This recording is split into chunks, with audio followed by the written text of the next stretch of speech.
Welcome to Athima cooking channel. வீட்டில் எந்த காயும் இல்லைன்னும் போது டக்குன்னு கை கொடுக்கறது இந்த பூண்டு குழம்பு தான். வெறும் சின்ன வெங்காயம் பூண்டு மட்டும் இருந்தால் போதும். இந்த குழம்பு ரொம்பவே சீக்கிரமாக ரெடி பண்ணிடலாம். வெறும் 10 நிமிஷம் போதும். இந்த குழம்போட ரொம்ப சூப்பரான டேஸ்ட் எடுத்து கொடுக்கறதே இந்த பொடி தான். இந்த பொடி செய்கிறதுக்கு 2 ஸ்பூன் அளவுக்கு துவரம்பருப்பு சேர்த்துக்கோங்க. துவரம்பருப்பை ஒரு நிமிஷத்துக்கு லைட்டாக வறுத்துக்கோங்க. 3 ஸ்பூன் அளவுக்கு காஞ்ச கொத்தமல்லி விதை இருக்குல்ல, அதை சேர்த்துக்கோங்க. சேர்த்துட்டு வாசனை போகிற வரைக்கும் நல்லா வறுத்துக்கலாம். ரொம்ப சிம்மில் வச்சே வருங்க. ஹை ஃப்ளேமில் வைக்கும்போது டக்குன்னு கலர் மாறிடும். இது கலர் மாறாமல் நல்லா லைட்டாக பொன்னிறமாக வறுக்கணும். 1 ஸ்பூன் அளவுக்கு ஜீரகமும் 3 காஞ்ச மிளகாவும் இதில் சேர்த்துக்கலாம். சேர்த்துட்டு ஜீரகமும் காஞ்ச மிளகாவும் சேர்த்து இதோட நல்லா வறுத்துக்கோங்க. குழம்பை நீங்கள் 2 நாளைக்கு கூட வச்சு சாப்பிட்டுக்கலாம். ஏன்னா நம்ம புளி சேர்க்கறதால ரொம்பவே கெட்டு போகாது. நீங்கள் இப்போ எங்கேயாச்சும் ஊருக்கு போகிறன்னும் போது இந்த குழம்பு வச்சு கூட நீங்கள் போகலாம். நெக்ஸ்ட் டே இது லைட்டாக சூடு பண்ணி மட்டும் சாப்பிட்டாலே போதும். ரொம்பவே நல்லாயிருக்கும். கருவேப்பிலை ஒரு கொத்த அளவுக்கு சேர்த்துக்கலாம். கருவேப்பிலோட ஈரப்பதம் போகிற வரைக்கும் நல்லா வறுத்துக்கோங்க.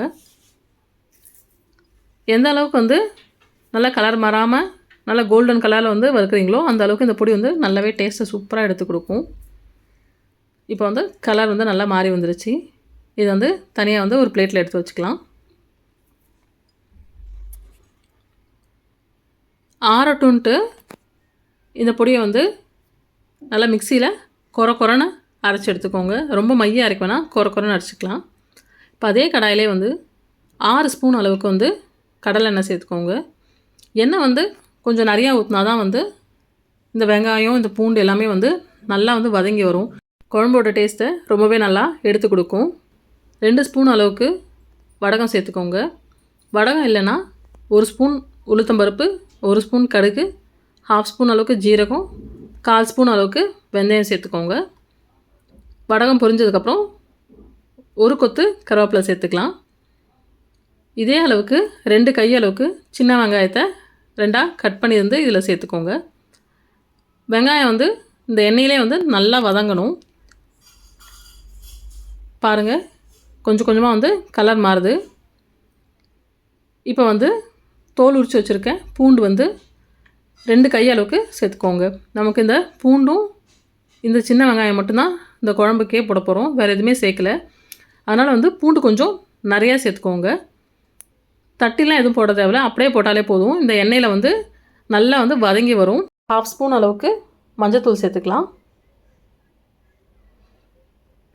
மஞ்சத்தூள் சேர்த்துட்டு எல்லாத்தையும் நல்லா வதக்கி விடுங்க. கொஞ்சம் கொஞ்சமாக பூண்டு வெங்காயம் நல்லா வதங்கி வந்துருச்சு. இப்போ 1 ஸ்பூன் அளவுக்கு இஞ்சி பூண்டு விழுது சேர்த்துக்கலாம். ஒரு மீடியம் சைஸான எலுமிச்சம்பழம் அளவுக்கு புளியை நல்லா ஊற வச்சுருக்கேன். குழம்பு கூடுறதுக்கு ஒரு 20 நிமிஷத்துக்கு முன்னாடியே புளியை ஊற வச்சுக்கோங்க. அதில் 6 டம்ளர் அளவுக்கு தண்ணி ஊற்றிருக்கேன். தண்ணி ஊற்றி நல்லா கரைச்சி எடுத்து வச்சுருக்கேன். அதை இதில் சேர்த்துக்கலாம். 1 ஸ்பூன் அளவுக்கு குழம்பு மிளகாய் தூள் சேர்த்துக்கோங்க. 2 ஸ்பூன் அளவுக்கு காஷ்மீரி மிளகாய் தூள் சேர்த்துக்கோங்க. எல்லாத்தையும் சேர்த்துட்டு நல்லா மிக்ஸ் பண்ணி விட்டுக்கலாம். குழம்பு இப்போ ஹை ஃப்ளேமில் வச்சுக்கோங்க. எந்த அளவுக்கு நல்லா கொதிக்குதோ அந்த அளவுக்கு டேஸ்ட் சூப்பராக வரும். இதுக்கு தேவையான அளவுக்கு உப்பு சேர்த்துக்கலாம். புளி நம்ம சேர்க்கறதுனால உப்பு கொஞ்சம் தூக்கலாக இருந்தால் தான் சாப்பிட்றதுக்கு நல்லாயிருக்கும். அதனால தான் 2 ஸ்பூன் அளவுக்கு நான் உப்பு சேர்த்துக்கிறேன். இது கொஞ்சம் கொஞ்சமாக சுண்டி வரும் பாருங்கள். இப்போ நம்ம வறுத்து வச்சுருக்கோம்ல அந்த பொடியை 2 ஸ்பூன் அளவுக்கு சேர்த்துக்கோங்க.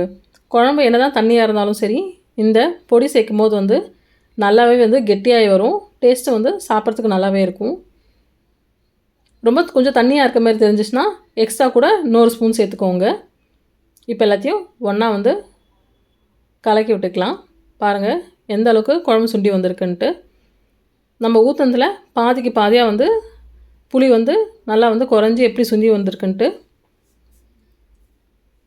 பார்க்கவே செம்மையாக இருக்குல்ல. நல்லா சுட சுட சாதம் போட்டு அதில் நல்லா இந்த பூண்டு குழம்பு போட்டு 1 ஸ்பூன் அளவுக்கு நெய் போட்டு அதில் சாப்பிட்டு பாருங்கள். சும்மா டேஸ்ட்டே அட்டகாசமாக இருக்கும். அவ்வளோதான், ரொம்பவே சூப்பரான பூண்டு குழம்பு தயார்.